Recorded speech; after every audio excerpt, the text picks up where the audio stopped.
Hello friends, today we are making this soft and spongy chocolate cake, and this cake is made up from, you can see how soft and spongy this is.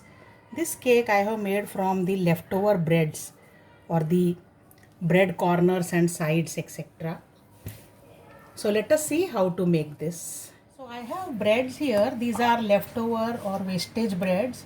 See, side breads. These are all side breads, and here these are the breads corners remaining from the discs when we cut out for some dishes, and these are the bread corners.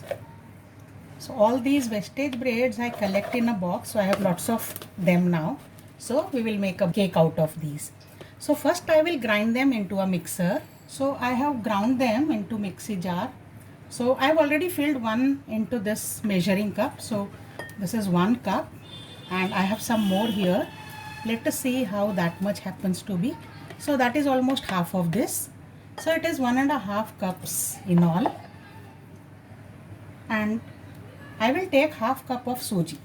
So this half cup of fine semolina or suji or rava, 1/4 cup of cocoa powder, half a cup of sugar and half a cup of curd, just 3-4 drops of vanilla essence.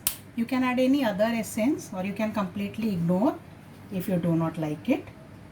And I have 1 cup of milk here. I will mix gradually to this mixture, and now we will make a smooth batter out of this. I am adding some more milk. It will depend on the bread how dry or fresh it is, how much milk you require, but about 1 cup of milk should be sufficient because total 2 cups of material we have, that is 1.5 cup of breadcrumbs and half cup of suji or semolina. So I want some more moist because the suji is going to soak the milk. So I am adding some more. So just 1 tablespoon of milk has remained from a total of 1 cup of milk, and we will allow to rest for about 5-10 minutes so that the semolina soaks the moisture, the liquid well. The semolina is well soaked in milk. So now I am adding 1/4 cup of oil, mix, and also I will add about 1 tablespoon of ENO. You can also add 1 teaspoon of baking powder and half teaspoon of baking soda together in this. Mix this well, and while the ENO gets activated, I will grease this cake tin. The ENO is activated and our cake tin is ready. So I'll pour this mixture into the cake tin, and we are going to bake this into a pressure cooker, or you can even use a pan. So I have heated this pressure pan. Into this I am keeping this for a stand. You can keep any vessel to raise the level slightly from the bottom level. And from the lid, now I am taking away the pressure weight and the gasket, rubber gasket. And now I am keeping this cake tin into this pan. You can use any vessel from your home. I will cover and bake this for about 35 to 40 minutes on very low flame. It's 40 minutes, so let's check on our cake. It's steaming hot. Let's check in the center. The fork is coming out clean. I inserted one more place.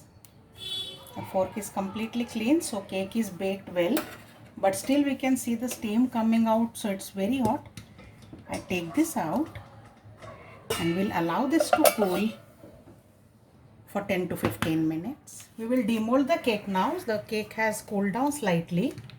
So first I will remove it from the edges. One more thing which I forgot to tell at the time of shoot, that I had topped this with some walnuts because I don't want to do any dressing or any icing on this cake.